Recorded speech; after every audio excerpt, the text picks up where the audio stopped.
ಮತ್ತೊಮ್ಮೆ ವಿನೋದ ವಾರ್ತೆಗೆ ಸ್ವಾಗತ. ನಾನು ನಾಗಣ್ಣ. ಕಳೆದ ಒಂದು ವಾರದಿಂದ ಈ ಕ್ಯಾಬಿನೆಟ್ ಸಚಿವರುಗಳಿಗೆ ಖಾತೆ ಹಂಚಿಕೆ ಬಗ್ಗೆ ತಲೆ ಕೆಡಿಸ್ಕೊಂಡು ಹೈರಾಣಾಗಿದ್ದಂಥ DKಶಿ ಅವರು ಇವತ್ತು ಕೂಡ ಏನೋ ಒಂದು ಸಮಾಧಾನಕರ ಸಂಗತಿಯನ್ನ ಹೊರಡಿಸಿದ್ರು. ಒಟ್ನಲ್ಲಿ ಕೊನೆಗೆ ಖಾತೆಗಳನ್ನ ಹಂಚಿಕೆ ಮಾಡದೆ ಹೋದ್ರೆ ಇವ್ರು ನಮ್ಮನ್ನು ಬಿಡೋದಿಲ್ಲ, ನಮ್ಮನ್ನ ಹಾಕೊಂಡು ಜಬ್ಬರಿತಾರೆ ಅಂತ ಹೇಳಿ ಕೆಲವರಿಗೆ ಖಾತೆಗಳನ್ನ ಕೊಟ್ರು.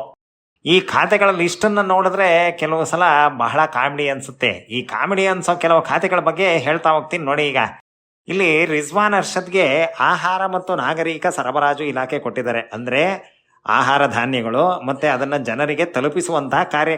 ಈ ಕಡೆ ನಮ್ಮ ಜಮೀರ್ ಅಹಮದ್ಗೆ ವಸತಿ ಇಲಾಖೆ ಕೊಟ್ಬಿಟ್ಟಿದ್ದಾರೆ.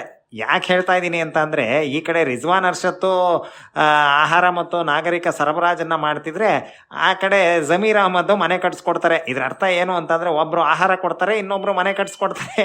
ಆರಾಮಾಗಿ ಜನ ಇರ್ಬೋದು ಇನ್ಮೇಲೆ ಅಂತ ಆಶೆಗೆ.